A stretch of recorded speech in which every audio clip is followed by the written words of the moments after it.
भाग 5 खुशी। 3 सप्ताह बाद मैं अपने ऑफिस में था। मैं उन तस्वीरों को देख रहा था जिन्हें पुनर्मिलन के दौरान एमपी ने खींचा था। उसने हम लोगों को ईमेल किया था और जब मैं उनको यादों के अपने इनबॉक्स में देख रहा था तब मैंने गौर किया कि ऊपर बाएं कोने में कुछ संकेत आ रहा था। वह शादी विवाह के साइट शादी.com का विज्ञापन था जिसमें अपने लिए उपयुक्त वर की तलाश में एक खूबसूरत लड़की मुस्कुरा रही थी। मुझे दोस्तों के साथ की बातचीत की याद हो आई। मैंने उस विज्ञापन के लिंक को क्लिक किया जो मुझे उसकी वेब पर ले गया।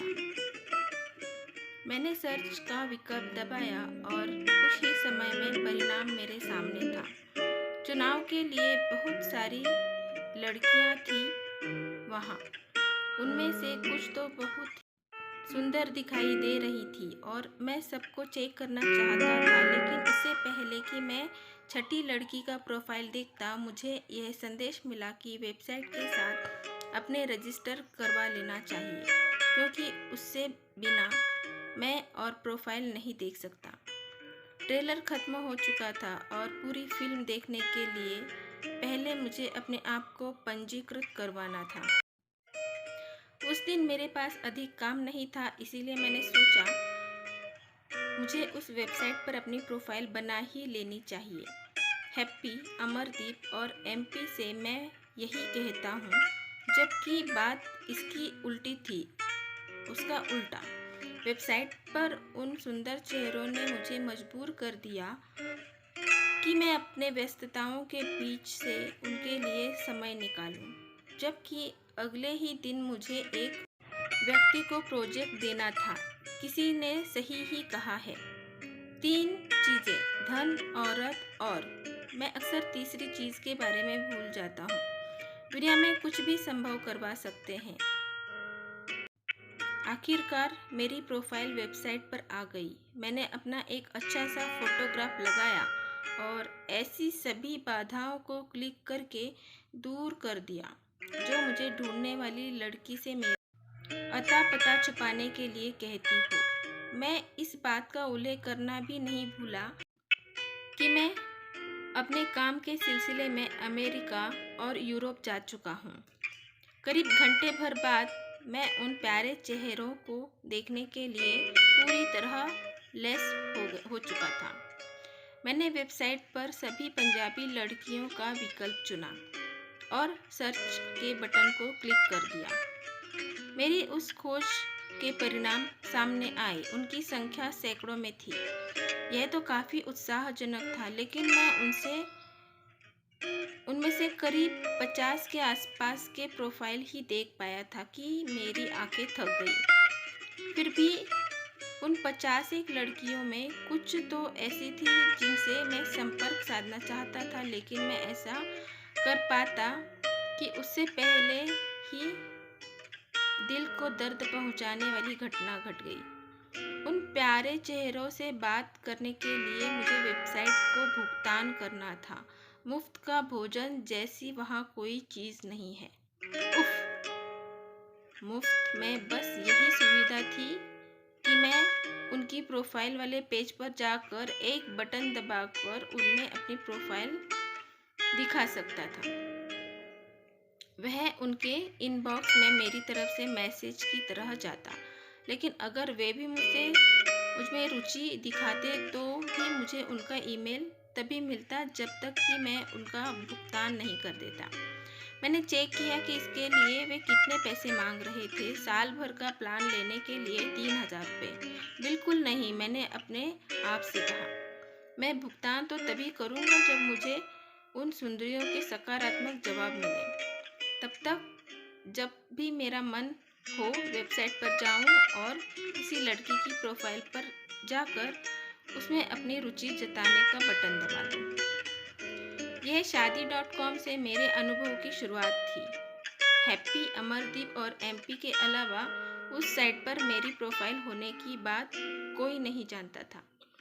मेरे माता पिता भी नहीं। ये उनको बताना कि मैं शादी करने के बारे में सोच रहा हूँ, बर के छत में हाथ डालना था। उनको जैसे ही पता चलता कि मैं शादी करने जा रहा हूँ, वे दुनिया भर के अपने जानने वालों से जानकारी लेने लगते और हे भगवान, मुझे इन सब से कितनी चिढ़ थी। अगले दिन कुछ दिनों में मुझे अपने प्रस्ताव के जवाब मिले। जब भी मैं अपना इनबॉक्स खोलता, एक विचित्र प्रकार की फुरफुरी आती, लेकिन उनमें से ज़्यादातर अधिक देर नहीं ठहरती। जो उनमें सबसे अच्छी थी, उन्होंने मेरे प्रस्ताव को मना कर दिया, बल्कि कहना चाहिए कि उनमें से अधिकतर ने मेरी तरफ ध्यान ही नहीं दिया। केवल मुट्ठी भर ने मेरे प्रस्ताव को माना, लेकिन दुर्भाग्य से वे उतनी अच्छी नहीं लग रही थी। यह वेबसाइट किसी काम की नहीं है, मैंने अपने आप से कहा। मानो मैं जैसे बॉन्ड हूँ और जैसे ही मैं संपर्क करूँगा, दुनिया की सभी लड़कियाँ मेरे ऊपर टूट पड़ेंगी। और इस तरह शादी.com मेरी प्राथमिकता में सबसे ऊपर से सबसे नीचे चला गया।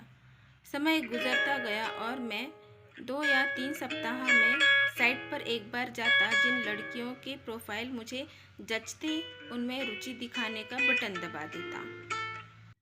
लेकिन मुझे कोई खास उम्मीद नहीं थी। कुछ लड़कियों ने मुझे मना कर दिया, कुछ को मैंने मना कर दिया। कुछ मुझसे आगे बात करना चाहती थी, लेकिन उनकी शिक्षा दीक्षा कोई खास अच्छी नहीं थी।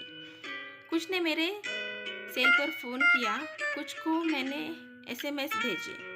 उनमें से 2 यह चाहती थी कि मैं विदेश में आ जाऊं, लेकिन मैं राज़ी नहीं था।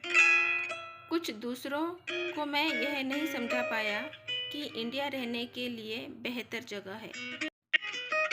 एक बार मैं ऑफिस के काम से कुछ दिनों के लिए अमेरिका में था, तब मुझे एक साइट का सालाना चालान देना पड़ गया, क्योंकि एक लड़की मुझसे बात करने के लिए बेताब हो रही थी। उफ, विडंबना यह रही कि जिस लड़की के लिए मैंने 3000 रुपये लगाए थे, उसने मुझसे कभी बात नहीं की। वेबसाइट में मेरी रही सही दिलचस्पी भी जाती रही। और फिर एक शाम मेरे सेल पर फ़ोन आया। उसमें एक SMS आया, हाय, मैं खुशी हूँ, मुझे अपने दूसरे सेल पर आपका मैसेज मिला था, क्या आप प्लीज़ फ़ोन कर सकते हैं? यह 20 जुलाई 2006 18:58 की बात है। मेरे सेल फोन का इनबॉक्स अब भी दिन और समय दिखा देता है। जब मुझे यह SMS मिला, तब अमेरिका के किसी क्लाइंट से बात कर रहा था।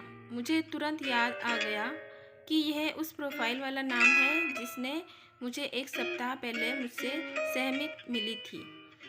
साथ में मोबाइल नंबर और ईमेल भी दिया हुआ था। मैंने जवाब में SMS किया, मैं इस समय कॉन्फ्रेंस पर बात कर रहा हूँ, मैं आपको अगले आधे घंटे में फ़ोन करूँगा। अगले ही मिनट मेरे सेल पर एक और मैसेज चमका, मैंने भी कुछ ही मिनट पहले कॉन्फ्रेंस कॉल पूरी की है, तुम अपनी पूरी कर लो और मैं तब तक इंतज़ार करती हूँ। जब फ़ोन पर मेरी बातचीत पूरी हो गई, मैंने उसका नंबर मिलाया, लेकिन उससे पहले मैंने जल्दी से उसकी प्रोफाइल देखी। हेलो, दूसरी तरफ से एक खूबसूरत आवाज़ आई, हाय, मैं रिवन बोल रहा हूँ और मैं खुशी, उसने सुहानी और आत्मविश्वास से भरी आवाज़ में कहा। हाँ, यह तो मैं आपके SMS से ही जान चुका हूँ। सॉरी, मैंने तुमको इंतज़ार करवाया। असल में मैं एक क्लाइंट से कॉन्फ्रेंस पर बात कर रहा था। कोई बात नहीं, मुझे भी इस बीच कुछ काम पूरे करने थे। हमारी बातचीत शुरू तो हुई औपचारिकता से, लेकिन जल्दी ही वह काफ़ी सहज हो गई। तब हमें कुछ मज़ेदार बातों के बारे में पता चला।